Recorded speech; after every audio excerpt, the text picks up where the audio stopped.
ርዕሰ ሊቃነ ጳጳሳት ሌዮ 14ኛ በመሬት መንቀጥቀጥ ለተመታች ቬንዙዌላ የገንዘብ ድጋፍ አደረጉ።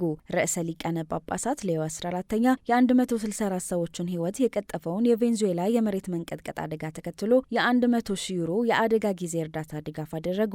ከፍተኛ ውድመት ያስከተለውን አስከፊ የመሬት መንቀጥቀጥ ተከትሎ የነፍስ አድን ስራዎች እየተከናወኑ ባሉበት ወቅት ቅዱስነታቸው የ100,000 ዩሮ የአደጋ ጊዜ እርዳታ ለቬንዙዌላ ልከዋል። በአደጋው ሕይወታቸውን ካጡ ወገኖች በተጨማሪ በርካቶች የመቁሰል አደጋ ሲደርስባቸው ቁጥራቸው ቀላል የማይባል ሰዎች ደግሞ የገቡበት አልታወቀም። የነፍስ ማዳን ጥረቶች እንደቀጠሉ ሲሆን ቅድስት መንበር በቬንዙዌላ ከሚገኘው ሊቀ ጳጳስ አልበርቶ ኦርቴጋና የካራካስ ሊቀ ጳጳስ ራውል ቢዮርድ ጋር በመቀናጀት የአስቸኳይ ጊዜ እርዳታውን አድርሰዋል። የርዕሰ ሊቃነ ጳጳሳቱ የገንዘብ ድጋፍ በመላው ሀገሪቱ ለሚገኙ የካቶሊክ ምዕመናን የተፈናቀሉ ቤተሰቦችን ለማስጠለልና የአደጋ ጊዜ እርዳታን በአካባቢው ተደራሽ ለማድረግ የሚውል መሆኑ ተገልጿል።